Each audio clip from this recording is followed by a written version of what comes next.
Thank you for joining us today and joining us for this presentation on exit planning, a different way of thinking about it.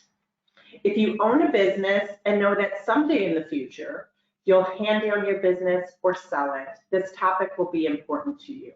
You do not have to be in active sales mode to consider an exit plan or start thinking about what would happen in case of an emergency. It's never too early. We'll save time today for questions at the end, but to your toolbar to the right, just want to point out there is a question section. You can go in there and list any questions you have throughout the presentation, and we'll get those answered for you. Also in there, there's a handout section, and you can receive a copy of today's presentation. You can download that, and also the bios of our experts. So go ahead and take a look at that. And then also too, if you want to include in the question section, let me know when you have that aha moment today. You know, something kind of jumped out at you, something you hadn't thought of, and it's something you're going to write down and look into. I'd be curious of those aha moments. So throw those in the questions for me too. After today's presentation, you will get an immediate email and survey. If you could just fill that out, let us know how the presentation was today. If you have any questions for our experts, if you'd like to set up a time to talk with them, and let us know any feedback that you have.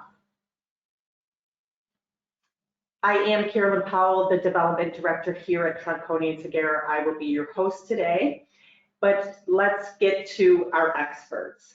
Tronconi & Segarra & Associates, who are a certified public accounting firm and business consulting firm.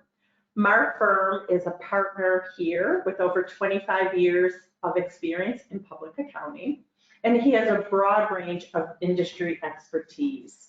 He's helped multinational and domestic companies in the areas of mergers and acquisition, corporate governance, and financial reporting. Pat Sullivan, he is a CPA also and manager here at the firm, working the past 8 years in accounting and the audit field and has a degree in forensic accounting. He is currently working as a managing consulting, providing valuation services, transaction advisory support for M&A deals here at the firm. I'm going to turn it over to Mark to get us started. Great. Thank you, Carolyn, for the gracious introductions, and it's great to be here with my fellow speaker, Pat Sullivan, and one of my dear colleagues. And also thank you, everybody, for attending today. And please, as Carolyn mentioned, as we make our way through today, if you do have questions, we'll be keeping our eye out for questions posted in that question box. And we'll try to answer those as we move along. But you know, so why do we call this webinar a different way, exit planning, a different way of thinking about it?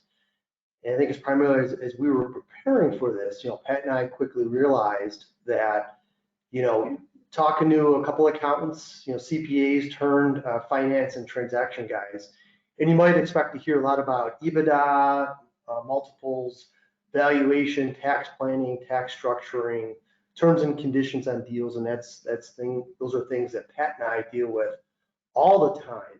But in many instances, we find our clients, what's most important to them are some of the intangibles to either selling or transitioning their business. They have they poured their heart and soul into their business for years. They care about their people. They care about Buffalo as a region. We're going to talk about some examples there. And so yes, the financial side is very important, but all too often it's the intangible side that sometimes jumps out as maybe even more important.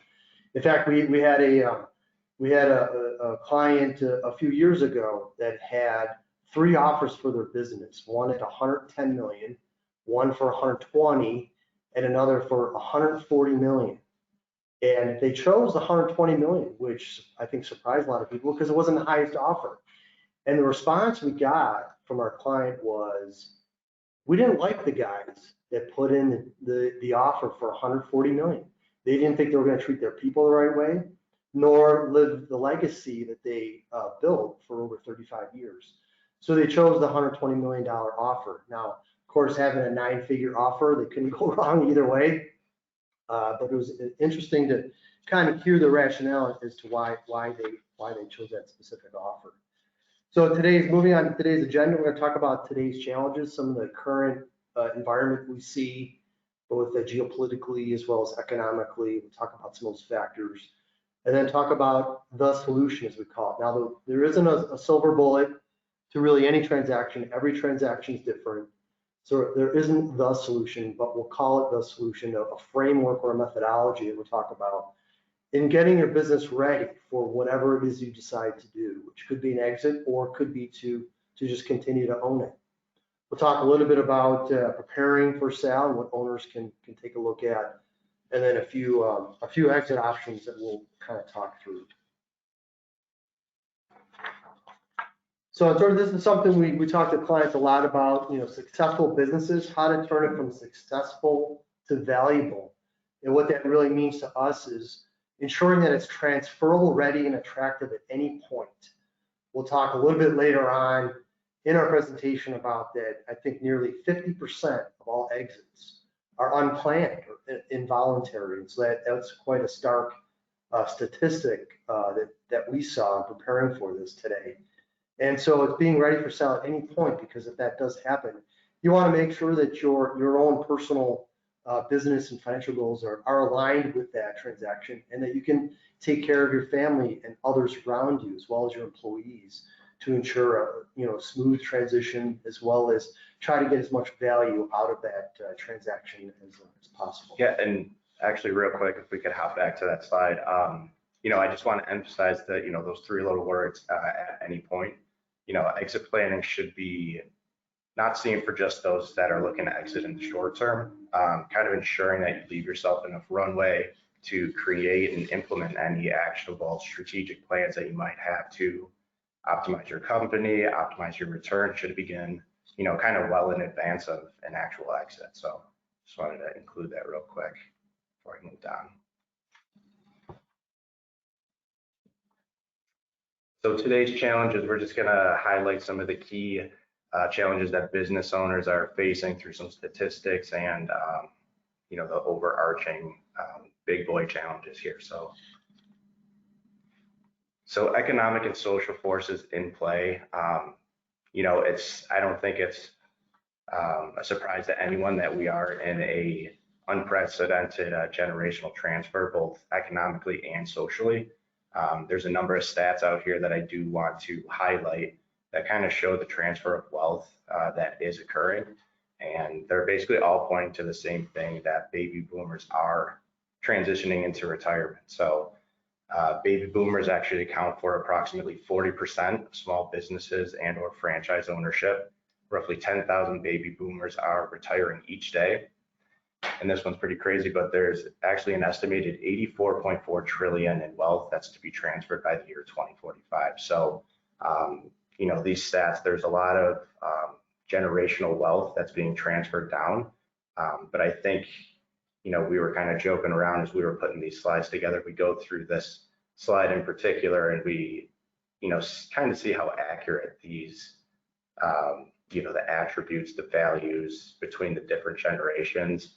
And I know for me personally, I fall in that millennial age-wise, but I relate most to the Gen X type of attributes and values and everything there. So yeah, so I think beyond the statistics that Pat had mentioned, this generational differences, we see it I think every day in common workplace and some of the things that we do. And I think that some generations, as the saying goes, they always blame the generation before, right? And then the older generations always say the new generation isn't ready. They're not ready to take over. And then of course that new generation will say, well, there's lots of irreplaceable people in the graveyard, right? As the saying goes. So, these generational differences, though, I think this is what maybe some of the baby boomers are struggling with. So my parents are squarely in the baby boomer generation. I'm in the Gen X, and I see those differences between my parents. I also see those differences in our workplace and see those differences, at our clients. And so why does this matter? It's because I think business owners, particularly that might be still in the baby boomer, that still are owning their businesses, they might feel uncomfortable or hesitant either selling to their management group or giving it or selling it to their kids, because of the generational differences, they don't think that the work ethic, right? They don't work 60 hours a week like I did. They don't have some of those same attributes, and everything was about success of the business versus in the millennials, it's more about individuality and I think also time. So, those generational differences, I think, are creating, sort of additional difficulties in owners as they try to figure out what they want to do with their business. So this was interesting. This was a survey that actually the Exit Planning Institute put out there, and 99% of owners agreed with this statement. Having a transition plan or having a transition strategy is important for both my future and for the future of my business. 61% strongly agreed, 30% agreed, and 8% somewhat agreed. Yet, you take a look at 79% of the same owners have no written transition plan. 49% have done no planning at all, and 94% have no written personal third act plan. What do I mean by third act? Third act is, what am I going to do after I sell my business? I've spent years working hard every week to build this business and its intangible assets. And now I need to find something else to do. When I sell the business, someone's going to be sitting in my corner office that I sat in for, say, 25 plus years. What can I do to keep myself busy? And that's, I think, at the end of the day, here's these conversations with our clients. They're really scared about that. So trying to figure out what your plan is, whether it's play golf, spend time with family, volunteer, those types of things can really make that transition just a little bit easier. So here are some of the challenges that are highlighted through some statistics here, and I'm not going to read through all of them, but you can see the ones that are bolded that I'm actually going to touch on. So 80 to 90% of an owner's wealth is trapped in their company. 60% of owners don't understand their exit options. And the one at the bottom there, 50% of transitions are involuntary, which we'll actually touch on that one in a couple more slides here. But I think exiting a business can be a lot of things, right? It can be personal, it can be emotional, confusing even. So, I think these statistics here really highlight the challenges that business owners are facing.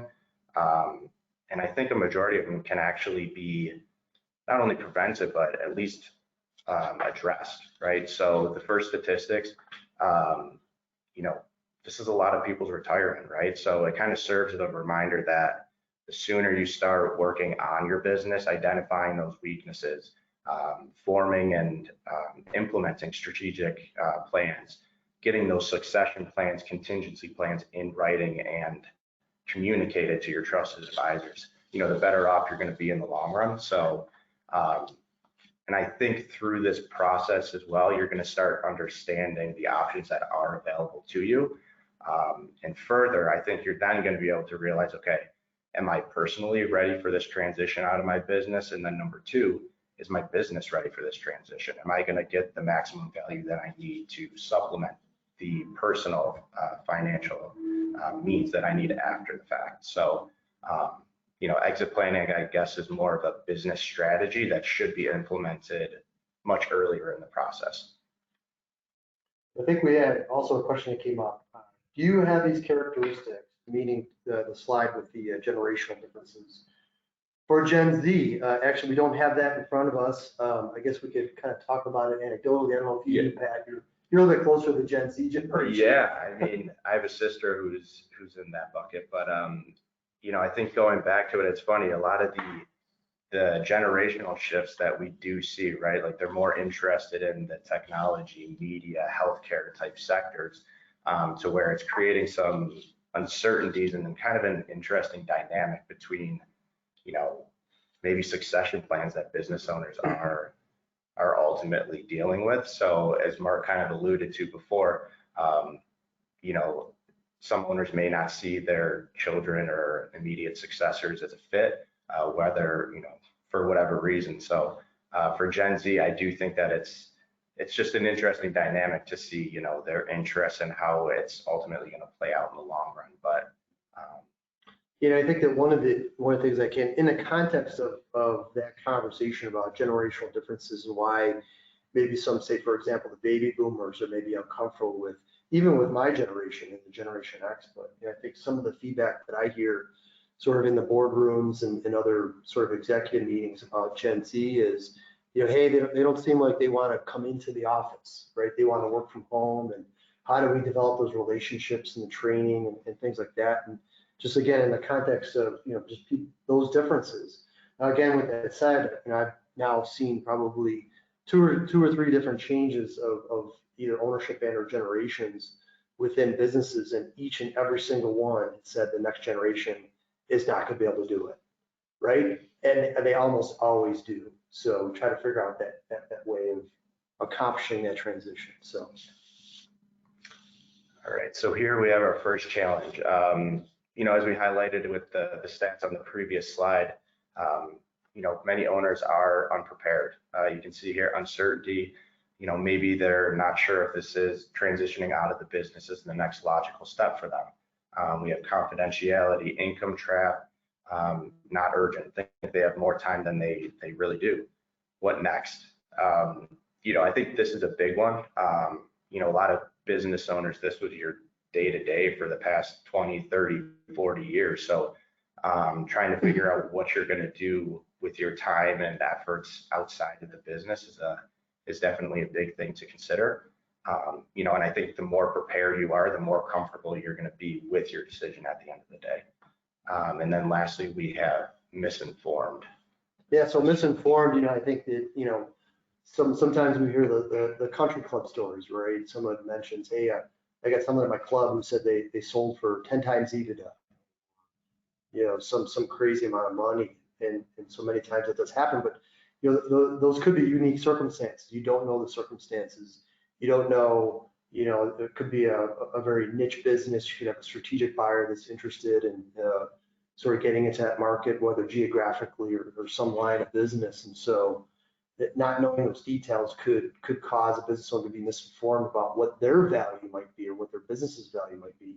And also when you get those country club stories, you get just maybe a touch of embellishment sometimes, where there's maybe a little bit of bragging a bit and perhaps maybe just sort of blowing up, that particular circumstance in those cases. So, but being informed, I think, is of huge importance in preparing. And we'll talk about that in our area called the solution. So challenge number 2, 50% of exits are involuntary. And below here, you can see these are actually known as the 5 Ds. We have death, distress, disability, disagreement, and divorce. These are all unexpected life events, right? Nobody's anticipating or wanting these things to happen. So I think the emphasis on having those written contingency plans in place and ultimately your wishes for your company communicated to your family, trusted advisors. This is going to become, highly beneficial. So you're not playing catch up and you're ultimately the decider of your company's fate at the end of the day. So unfortunately, we do come across many situations where health does play a factor. It speeds up, the client's timeline, the process, and it sometimes may force their hand in certain instances. So it's an unfortunate situation, but it is one that should be planned for and, just so you have your ducks in a row. Yeah, so the other one we commonly run across, disagreements, particularly around family members. We had a situation with one of our clients several years ago when the 2 family members were in disagreement with who was going to take over the business, who was going to be the chief executive officer, and then more importantly, whose kids ultimately were also going to take over that business. And so with a lot of infighting, a lot of discussion, the grandmother of the grandkids in the business, she had all the voting shares, and she decided that they were going to sell the business. And the biggest reason, she did not want the family to be ruined because of a disagreement in terms of who's going to run that business. Now that family did really well. I think that business sold for north of 400 million. So I think the result was pretty good for the family, but still that disagreement is really what caused it. I'm not sure I'd call it involuntary because the mother or the grandmother in that situation made that decision, but somewhat involuntary because she was the one that made that decision on behalf of the family. So, but I think things turned out well for them. So challenge number 3, not focusing on value. I think all too often business owners think of maximizing cash flow and income, but along the way, I think what they tend to do, or as the saying goes, that if you are focusing on current cash flow or current income, you are cannibalizing your enterprise value upon exit, as opposed to investing in people and processes and efficiency improvements and state-of-the-art equipment. They're more focus on current cash flow, which can, again, cannibalize that enterprise value and exit. Yeah, and just to jump in, so, to kind of build on top of this is, a lot of the time a company's value is illustrated through a range of multiples, right? Like what a specific industry or, there's a lot of macro environmental trends that impact the value or your multiple range value. So, and these things tend to be uncontrollable, right? At the end of the day. So I think what owners need to realize is, yes, there are financial factors that are going to drive your value, but there's also a lot of non-financial or intangible ones, which we'll actually discuss more later. But this can help actually dictate where your company lands within that range of multiples, right? So the more risk mitigation you do, the more action plans, operational efficiencies that you can find, you'll most likely find yourself at the higher range of that multiple, and then vice versa. So, I think by shoring up any weaknesses on the non-financial pieces, it's only going to make, the investment in your company more appealing to an outside investor. So think about the solution, and I think if we turn to the next slide, as I mentioned earlier, there isn't a silver bullet answer in terms of how to go about your affairs and growing your business and getting it ready for sale. But this is what the Exit Planning Institute calls the valuation acceleration methodology. I know a lot of fancy words, but I think it kind of, when you kind of boil it down, it starts to make sense in terms of, the discovery phase, conducting an annual business valuation and understanding what your personal financial goals are, and then come up with a plan. And then you can prepare for that plan. Again, a further personal financial planning, as well as making business improvements or taking actions that come out of that discovery process, the business valuation process, and again, come up with a further plan that then allows you to make a decision as to whether or not are you going to continue to grow that business and hold that business, or are you going to exit? And what this ends up becoming, obviously, if you exit, that takes you down a path and might mean sell or give it to the next generation, or it could loop back around to the discovery phase in some level of increments, whether it's every quarter, every 6 months, or every year. It's kind of go back to the discovery phase, and are we meeting our objectives? Are we everything we planned for? Are we hitting our goals? And then maybe reconsider doing evaluation. Although I wanted to ask, Pat, what do you think about an annual business valuation? In some cases for small business, it could seem kind of maybe a little bit overkill or maybe too often. Yeah, I mean, I think when you do initially read this, an annual valuation does seem excessive, but I do think it depends on where you're at with your company. If you're an owner that's very active, you are, doing here what they call these 90-day sprints. You're identifying any areas that you can improve upon. You're implementing action plans.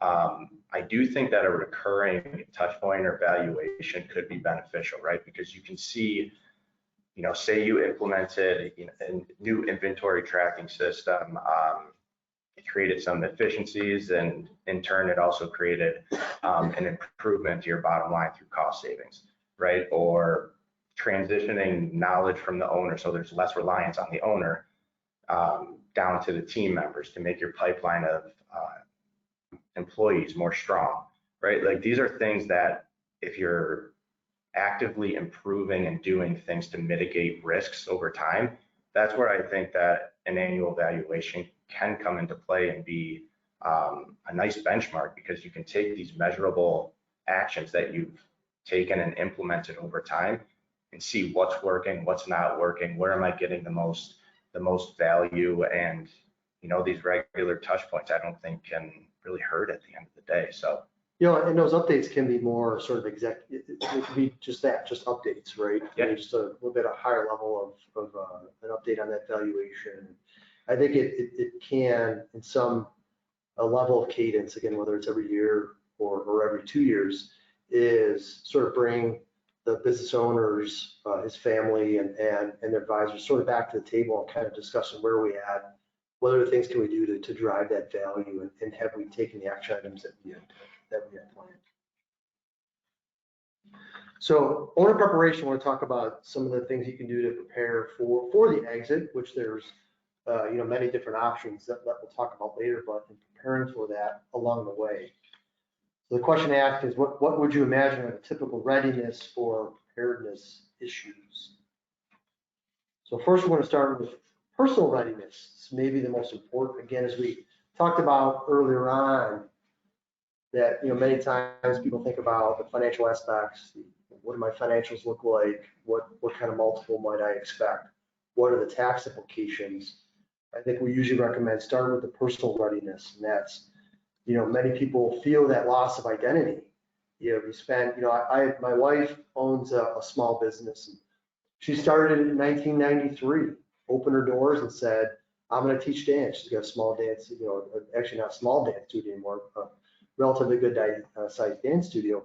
That business to her, she is the business and the business is her. She is so personally entwined with that. Every time we talk about what her next step is, she gets very emotional about it, and quite understandably, because that next step could be a loss of identity. So some of the trying to figure out that people don't have passions outside of business. And after you decide to retire and sell your company, what will you do after that to keep yourself busy, to stay connectivity with your colleagues and your family? Can you take up hobbies? Everyone always assumes that, at least me as a golf fan, that I might play golf every day, but I think they find they somewhat tired of that. So it's finding that passion. Maybe it's volunteering or getting involved in something else after you sell your business. Also, shareholders or family members not on the same page. We talked about that story with our client that with families not on the same page with what they wanted to do. Try to get alignment there. I know that sometimes it's difficult, especially with family members, and then hopefully trying to avoid forced generational transfers with a death in the family or an illness. Yeah, I think it's fun. I think my father-in-law said, he's recently retired, and he said that you need to have at least 8 hobbies once you transition out of your work world. So, looking at it now, if you are a business owner, you spend a lot of time, the past however long, and maybe that 8 is the magic number. But, I think that's one of the most overlooked pieces is, with all that time, what are you going to spend your time on? So. Okay, so here we have some common financial readiness issues. I'm going to touch on the first 2, owners with high income needs. So income requirements post-transition and needs versus wants. These 2 kind of relate to what's called the wealth gap, right? And what I mean by that is, this is basically the gap between your expectations or wants post-retire or post-business retirement life versus your current net worth. So for example, if you have, say, $2 million as your current net worth, which is excluding your business asset, but you're anticipating that you need about $10 million to live on post-retirement, or post-business, you're expecting your business to create an $8 million gap, right? So that's where the baseline regular valuations, it's going to provide insights into whether or not that's realistic. So that can be certainly a starting point. And then from there, that's when you start drilling down and you start analyzing your financial pieces. Where can I improve my bottom line? And also your non-financial areas to mitigate any risks and improve upon it that way. That's going to make it more enticing for an investor, so you can hopefully bridge that gap and meet your needs, wants at the end of the day. Yeah, I think that that income requirement and needs versus wants, I think ties, real nicely into the net proceeds analysis. And I think this is something that people forget to do until the very end. So if you're getting ready for an exit event, is taking a look at, okay, I think I'm gonna take out 10 million from the sale of my business, but then, geez, I owe the bank 2 million. Then I have to pay attorneys, fees to close the deal, and my accountants and my tax advisors. And then maybe sometimes the buyer might require you to pay a transaction bonus or a stay bonus to your key employees. And so it's kind of figuring out all those cash outflows, and that really what you're taking home is not necessarily 10 million. It's something maybe in some circumstances far less than that. And then of course, it ties also into tax planning, is understanding what are the tax implications of a transaction. And this would be an area too that we go back to the readiness. You should be thinking about the tax planning for the sale of your business the minute you either open the business or the minute that you acquire a business. It seems kind of strange, but understanding how you've set up the corporation and other things to think about. But certainly probably 2 to 3 years before, if it's going to be a sale to a third party, is understand what the tax implications are with the current structure of your business, and understanding what the tax implications could be for whatever you plan on doing to exit that business. And that will then feed into that proceeds analysis, which then feeds into what Pat had talked about, is that enough to fill that wealth gap that I'm expecting? Then the last one here, I think we have bold, is the risk sensitivity consideration. So here, I think it's just a matter of, we've touched on this a lot, but identifying those potential risks and almost trying to assess and quantify them, right? So things like specific business designations, women-owned business, veteran status, how will operations be impacted if that's not transferable upon exit, or if it's just lost, what's that going to do to our income at the end of the day? Another example, poor financial systems reporting. Really, this can impact an owner's ability to make informed decisions. So I know that that's one that's a little bit tougher to quantify at the end of the day, but it's things that you need to address and at least make known. So, we understand risks are inherent within the business, but identifying, defining strategies to manage them is going to be key in maximizing value, as well as improving investor confidence. Yeah, I'm going to jump in and give a couple more examples here. So, you talk about certifications. One thing that has come up more than once actually is GSA certification. So that is a certification that many businesses can get through the government for a specific area of expertise, a certain product sale, a certain type of service, that then affords you the opportunity to bid on certain government contracts. We had a situation where the largest customer we were actually on the buy side, helping a client look at an acquisition, and 40% of that target's business was through GSA contract.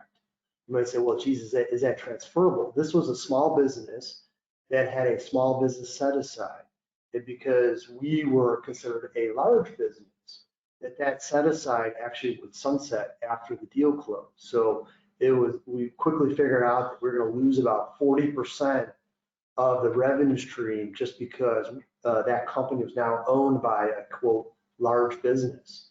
And so that was certainly a factor. Not only was it a factor, we actually my client had to walk away from the deal because it just wasn't economically viable, and the seller wasn't willing and understandably so to take a reduction in the purchase price, just because we caused that GSA certification to be failed because we were going to be the owner post-transaction.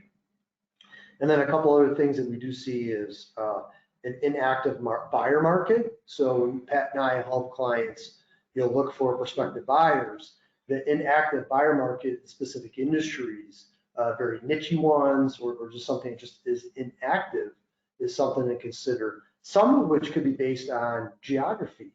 Those that are in the Western New York or Buffalo marketplace, Buffalo isn't always the bustling metropolis that you might see in, say, a Dallas or San Antonio or Phoenix at some of those really hot markets. So understanding your geography is also important. We've had a few situations like that where we just couldn't find it. We found an active buyer market in this specific circumstance that I'm thinking of, but they just didn't want to enter into the geography and/or the target was too small in order for them to consider entering into the Buffalo marketplace.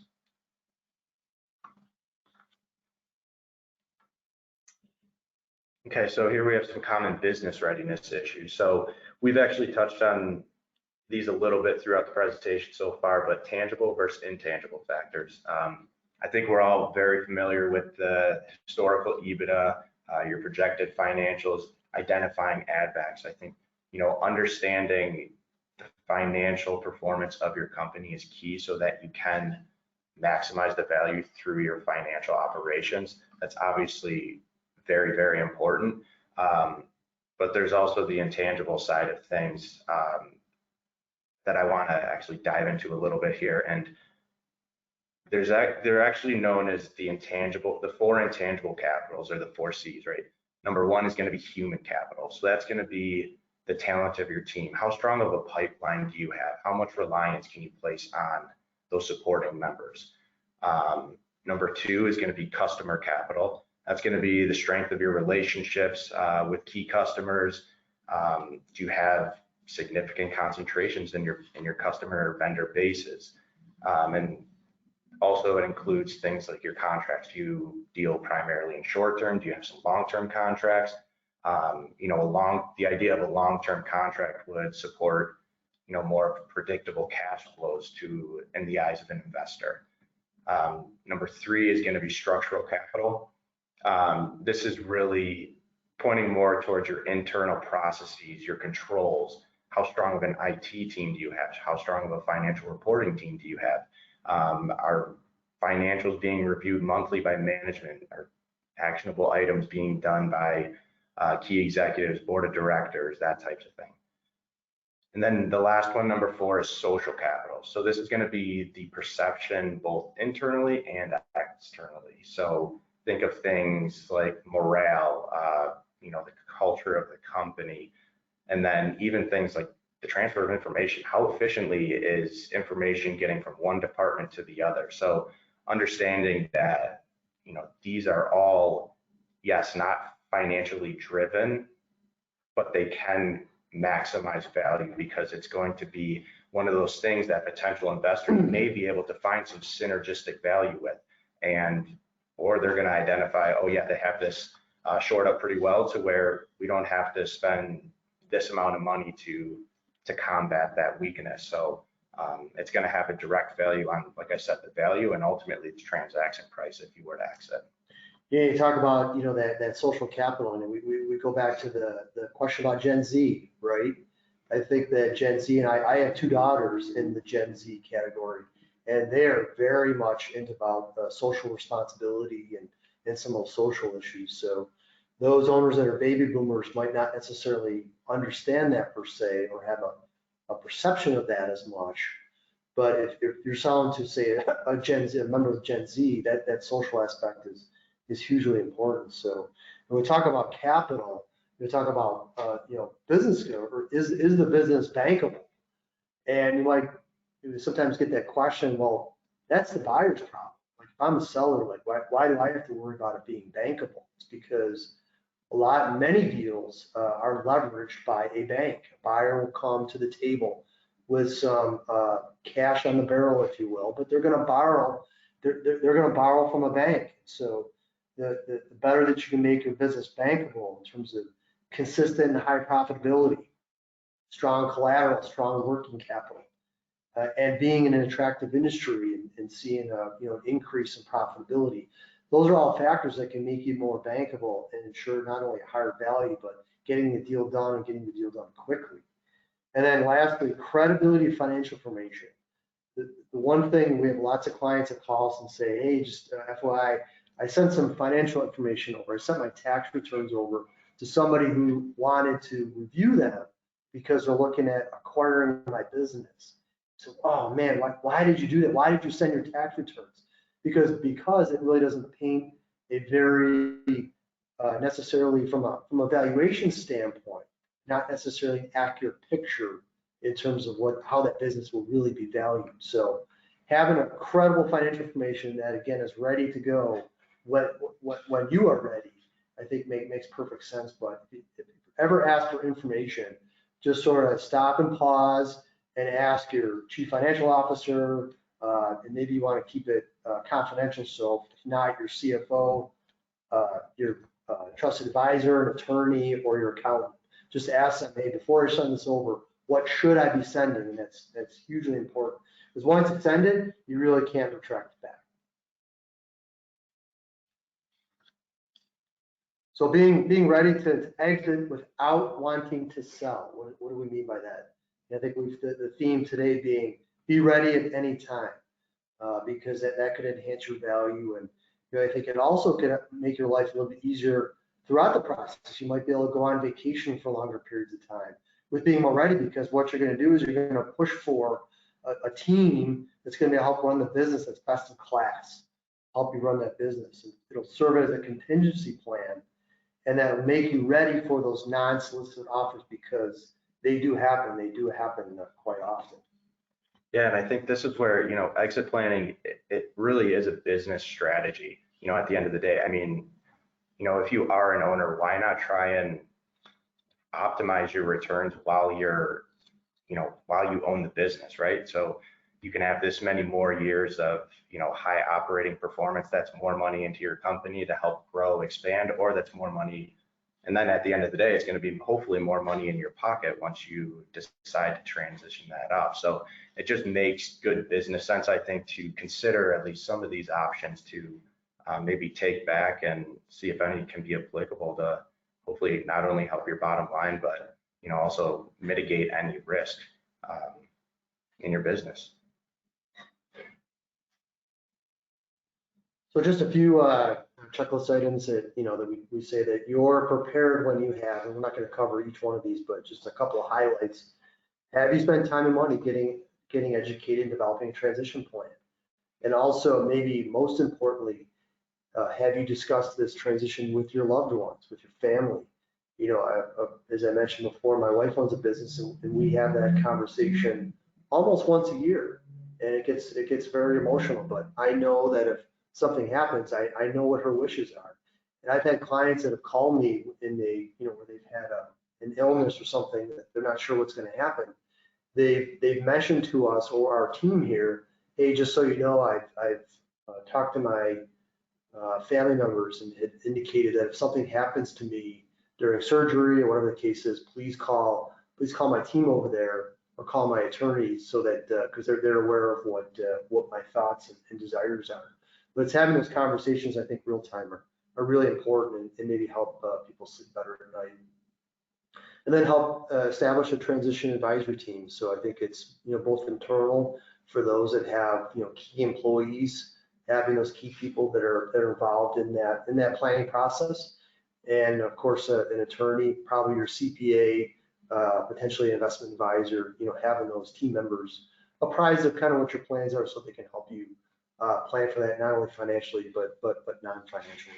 Right, and I think that it's going to the transition advisory team. I think it's being able to find a cohesive group that can work together and understand your wishes at the end of the day. It's not going to be just a single professional that's going to handle all aspects of this, right? Like the whole idea of an exit planning is kind of a holistic approach. So we're touching on a bunch of different areas for the succession of your business. So, another key thing I think is to just try and educate yourself as much as you can on the process, so you can in turn ask those meaningful questions, so that you're fully understanding where your company is ultimately heading, and to make sure that your trusted advisors, your family, anyone who you've communicated a plan with, understands your wishes.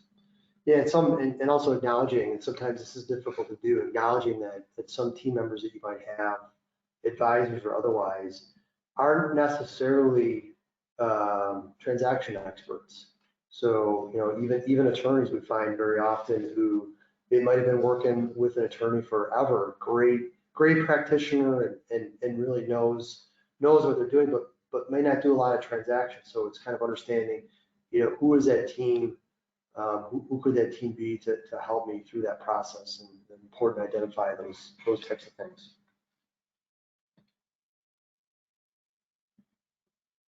So again, a couple other things to consider. We won't cover all of these, just the last couple bullets here. A pre-transaction, going through some type of preliminary due diligence to help you identify those risks. Where are the issues? Where are the skeletons in the closet? So we can kind of clean up a bit. I analogize it to when you're ready to sell your house, you don't wake up in the morning and put a for sale sign on the front lawn. Right away, you cut the lawn, you fix up the garden beds, you paint the house, you make sure there's no leaks in the foundation. So it's kind of doing that due diligence on yourself to say, what should I be doing to get this ready for sale? And then having a management program underway to ensure that there's a transition. This becomes, a conversation with a potential buyer, that if you have a leadership team that can run that business without you, that can go a long way in terms of enhancing value. The buyer's really interested in that. And also what it can do is many times owners come to us and say, hey, I'd like to sell my business and I'd like to be done in 3 months, 4 months, 5 months, whatever the case is. If you don't have that leadership team in place, the buyer might expect you to stay on for sometimes 2 years, sometimes 3 years to transition the business, to ensure that there is a smooth transition, and then you can develop that leadership team to take over when you retire and decide to spend more time with family and really enjoy retirement. So exit options. One option is no exit. It's, develop a lifestyle company. We talk about this a lot with clients, and it also helps what we just talked about is get a leadership team in place so that if you're able to go away and spend 2 weeks, 3 weeks, 6 weeks away from the business without being troubled too much with daily calls, with crises, that would make your life a lot better. It's usually an indicator that you do have a leadership team that is effectively managing that business for efficiency and profit. And so then make it a lifestyle company. You don't necessarily have to exit. But if you do think you have to exit for many different reasons that we talked about, there's inside options and outside options. So a couple to talk about here is the intergenerational transfers, with kids or grandkids, either gifting some shares or selling some shares. Management buyout or sale to existing partners. I think the issue that we find there is they might not have the cash or the money to afford the buyout. So sellers that wish to pursue this may have to be willing to hold paper, if you will, and get paid over time, to the extent that management and or existing partners do not have the money. But there's also what's coming more and more popular, which when I started in the profession in the early 90s, ESOPs were just starting to lose popularity. And then for some reason, we've seen in the last, say, 2 to 3 years, ESOPs or employee stock ownership plans come back into vogue, that we're seeing that more and more. So that's another option. And we're not certainly experts at employee stock ownership plans, but thinking about that as an option and reaching out particularly to attorneys or experts in the area could help you understand what option that might leave open for you. Yep, and then over here we have some of the options for an outside transition. So, it's crazy because there are a lot of different ways to get creative with an exit. And here are some that we just want to highlight quickly. So the sale to a third party, this is just your traditional transaction. An outside company or individual investor, whatever it may be, takes over the controlling interest of your company for a specified price and whatever the deal terms are underneath that. We have recapitalization. This one's a little bit different. So this is actually it's a way to restructure your debt and equity mixture. And what the aim is it's trying to basically maximize the value of your company by lowering your what's called a weighted average cost of capital. And what this is it's basically a rate that's used to, when you use the inverse of it, it creates your multiple, right? So by lowering that cost of capital rate, you're actually increasing your value. So there's certain ways that, private equity or whoever may be, they figure out the right mixture that's going to maximize that value, whether it's, issuing maybe more stock to buy back some of the debt that's on your books to maybe even things out, or vice versa. But that's a recapitalization. Yeah, if I could just jump in there for a second. So recapitalizations, many times could come in handy if you decide, you know what, I don't want to sell right now. I want to make it a lifestyle company, become more profitable, establish a leadership team. But I do want to try to maybe take some chips off the table or sort of take some of that. We talked about 80% of an owner's wealth could be tied up in the value of the business. Maybe taking some chips off through a recapitalization, pay a dividend out, and redeploy that cash to other investments, whether it be real estate, or just whatever you may be interested in, so that recapitalization could come in handy, particularly with that no exit strategy. Yep. And then the last one here we have is orderly liquidation. So this is, I think that this is more of a mix between your fair market value and then what you would get from a forced liquidation. Forced liquidation, it's kind of almost like a fire sale type of deal. It's where an orderly liquidation is, when you're selling an asset or a group of assets in a more, methodical way, right? We're extending the timeline out a little bit so that you can hopefully maximize the sale proceeds and get more bang for your buck at the end of the day. So you're trying to, find the markets when maybe supply is down and demand is up, right? So, and hopefully that's going to result in, a higher return at the end of the day. Yeah, so one outside strategy that we didn't put on this slide, but that we've actually come across a couple times, which is, it's not very common, but we have come across it, is giving the company away. It's actually happened a few times, actually quite large. One circumstance, it was close to, the business value was close to 9 figures. So close to 100 million in valuation. Why would someone give their company away? It could be many different circumstances. Maybe the family's well off, maybe there's no heirs. They want to save jobs in Western New York. I've heard of that happen a few times. Save a legacy. There's many different situations, but giving away, I'm not sure if that's going to be an option for everybody. That's, again, very rare, but we have seen that happen. So I think that concludes our slide deck. Now, we did have, I think, one question that came in. I'm currently negotiating the sale of my business, and they are requiring me to roll some equity. What does this mean, and what should I be thinking about? So rolling equity is when, think of the example of, that a company's going to buy my business for 10 million, but they might require up to 20%. So in that case, 2 million to be, I'm not going to take that in the form of cash, but I'm going to roll my equity into the acquiring business. And so what are some of the things you should think about? First off, taxation, making sure that you structure it the right way to minimize tax. A couple other things I can think of, performing diligence on the buyer. And a lot of times buyers balk at that, say, well, we're the buyer, we do due diligence on you. But if I'm going to be investing in your business 20% of my wealth, I want to understand who the buyer is. What do your financial statements look like? Are you financially viable? It's not, and I explain it, and I think people start to get it when it's like going to a car dealership and saying, I want to buy a new car. They say, oh, okay, well, it's going to cost you $50,000. We're not going to tell you what kind of car we're going to give you, but you need to give us $50,000. So you would never do that, nor should you, in a rollover equity sense, give roll equity without understanding who the buyer is. A couple other things, what are your rights and privileges going to be as a shareholder? Are you going to be, a Class B, Class C, or Class D shareholder? Or are your rights and privileges going to be pari passu or equal with the buyer or the majority shareholders? And also to consider, what might my exit strategy look like?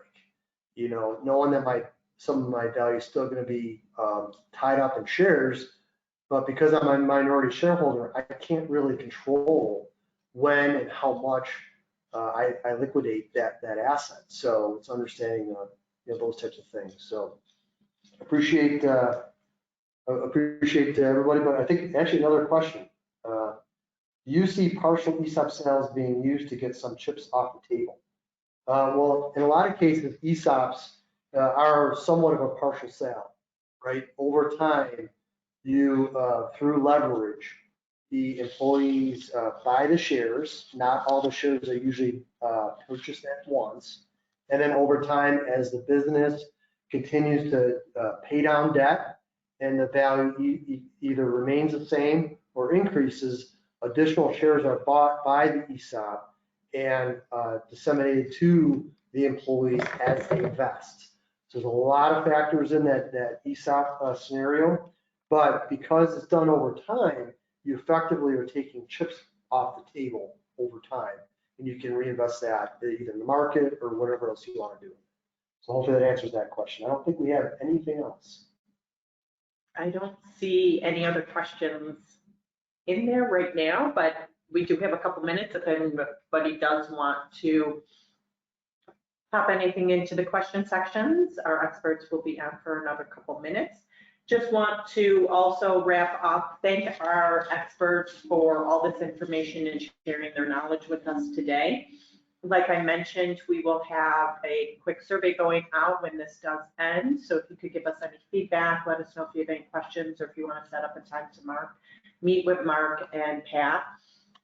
And then also too, this afternoon, I will send out the link to the recorded session, another copy of today's presentation. So if you didn't grab it in the handout section, I will send it out this afternoon.